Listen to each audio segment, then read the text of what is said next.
नमस्कार। आज इस नए विश्लेषण में हम एक ऐसी काल्पनिक टाइम मशीन में बैठने वाले हैं जो हमें सीधे साल 2050 में ले जाएगी। और सबसे मजेदार बात यह है कि इस भविष्य को देखने के लिए हमें समय में आगे नहीं जाना है, बल्कि आज के जापान के कमाल के आविष्कारों पर एक नजर डालनी है। चलिए देखते हैं कि दुनिया का आने वाला कल आखिर कैसा होने वाला है। तो साल 2050 में हमारी और आपकी रोजमर्रा की जिंदगी आखिर दिखेगी कैसी? जरा सोचिए, एक ऐसी सोसाइटी के बारे में जहां हाइपर एडवांस टेक्नोलॉजी इतनी स्मूथली डेली लाइफ में घुल-मिल गई हो कि वो बिल्कुल आम लगने लगे। एक ऐसी दुनिया जहां छोटी-छोटी और आम चीजों को बेहतर बनाने के लिए बेजोड़ तकनीक का इस्तेमाल होता हो। ये कोई काल्पनिक फिल्म का सीन नहीं है, ये आज के दौर की हकीकत है जिसे हम आगे विस्तार से समझने वाले हैं। अब बात आती है स्मार्ट सिटी की। दरअसल ये एक ऐसी जगह होती है जो एनर्जी एफिशिएंसी, ट्रैफिक मैनेजमेंट और डिजास्टर रिस्पॉन्स के लिए पूरी तरह से इंटीग्रेटेड टेक्नोलॉजी पर निर्भर करती है। इसे हकीकत में देखना हो तो टोक्यो और फुकुओका जैसे शहर इसके परफेक्ट एग्जाम्पल्स हैं। सोचिए, भीड़-भाड़ वाले आम ट्रेन स्टेशंस के बीच प्राइवेट वर्क बूथ्स बनी हुए हैं, जहां आप बस एक कॉइन डालिए और पूरी शांति से अपना काम कीजिए। ये दिखाता है कि एक शहर लोगों की जरूरतों को समझकर खुद को कैसे स्मार्ट बनाता है। तो चलिए, सबसे पहले बात करते हैं 2050 की रोजमर्रा की जिंदगी, यानी एवरीडे लाइफ की। जब आप वहां के किसी 7-Eleven जाएंगे तो चेकआउट का तरीका आपको सच में दंग कर देगा। ये कोई आम दुकान नहीं है। आपको बस अपना सामान बास्केट में रखना है और ऊपर छत पर लगे लगभग 70 कैमरे तुरंत सारे आइटम्स को ऑटो रिकॉग्नाइज कर लेते हैं। बिना किसी इंसान से एक भी शब्द कहे स्क्रीन के जरिए पेमेंट कीजिए और निकल जाइए। जीरो ह्यूमन इंटरेक्शन, है ना? बिल्कुल फ्यूचर जैसा अनुभव। और सुविधा का लेवल तो देखिए, यहाँ के एडवांस्ड टॉयलेट्स किसी साइंस फिक्शन मूवी से कम नहीं है। सीट वार्मिंग, प्राइवेसी के लिए rain forest sounds, automatic lid opening, voice greetings और यहाँ तक कि ब्लड प्रेशर मॉनिटर करने का फीचर तक इनमें शामिल होता है। हाइजीन और टेक्नोलॉजी का ऐसा परफेक्ट कॉम्बिनेशन वाकई कमाल का है।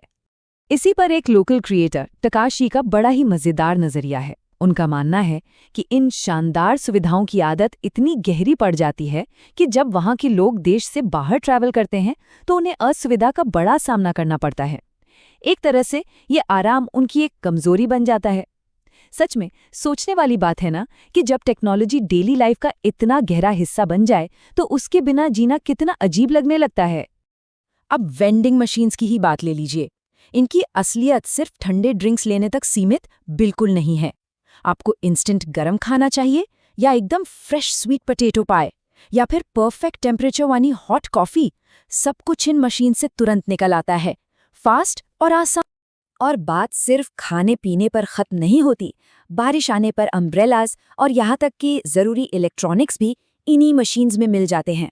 और सबसे कमाल की बात, जैसे ही ये खाली होती हैं इन्हें तुरंत रिप्लेनिश भी कर दिया जाता है। दुकान ढूंढने का सारा झंझट ही खत्म।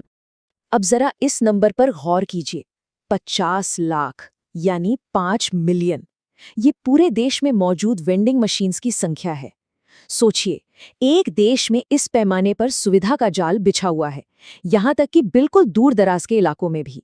और इनमें ऐसे ऑटोमेटेड रेस्टोरेंट्स भी शामिल हैं जहां मशीन से ऑर्डर करके सिर्फ 2 मिनट में $3 का गर्मा गर्म रामेन बोल आपके सामने आ जाता है।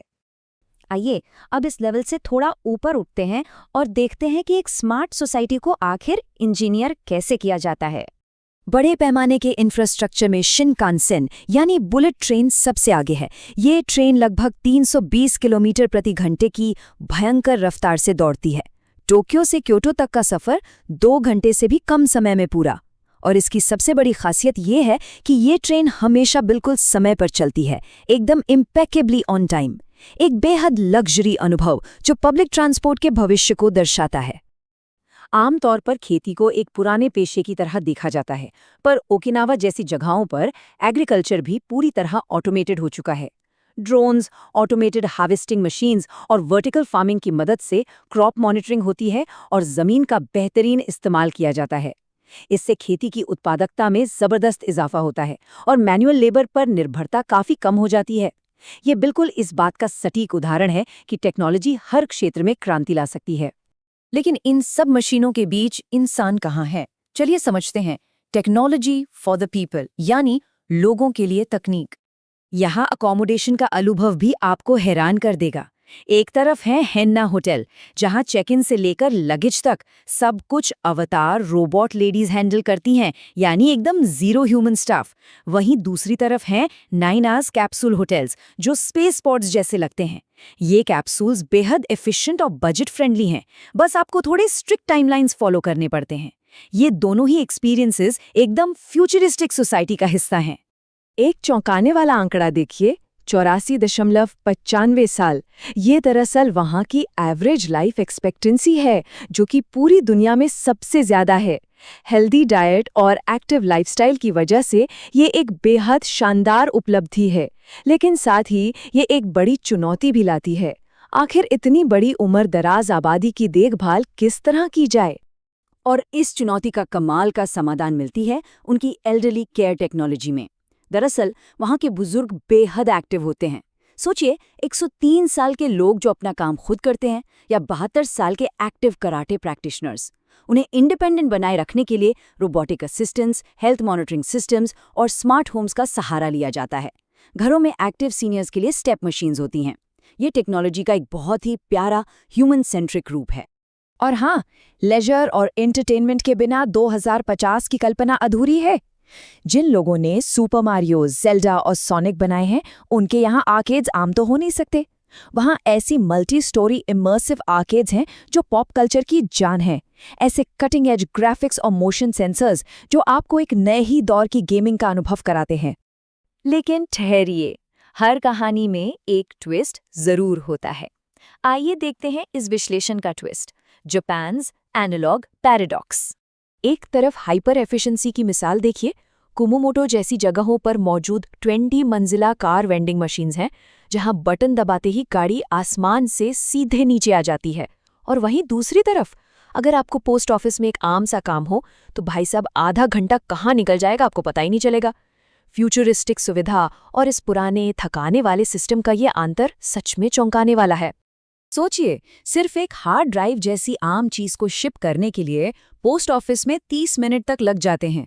वहां एक छोटे से आईपैड पर आपसे लगभग 50 अजीब सवालों के जवाब मांगे जाएंगे। ये पूरी प्रक्रिया एकदम ओल्ड स्कूल ब्यूरोक्रेसी पर चलती है और काफी स्ट्रेसफुल हो जाती है। जब देश इतना आगे हो, तो ऐसे प्रोसेस अतीत में ठहरे हुए क्यों लगते हैं? तो इस विश्लेषण को समाप्त करते हुए अपने आप से एक सवाल पूछिए, क्या बाकी दुनिया कभी इस 2050 के रूप की बराबरी कर पाएगी, या फिर ऐसी फ्यूचरिस्टिक टेक्नोलॉजी और पुरानी एनालॉग ब्यूरोक्रेसी का ये अनोखा ब्लेंड हमेशा इस समाज की अपनी एक अलग और अनोखी पहचान बना रहेगा? ये विरोधाभास जितना अजीब है, उतना ही दिलचस्प भी। उम्मीद है आपको इस विश्लेषण से भविष्य की इस झलक के बारे में बहुत कुछ नया जानने को मिला होगा।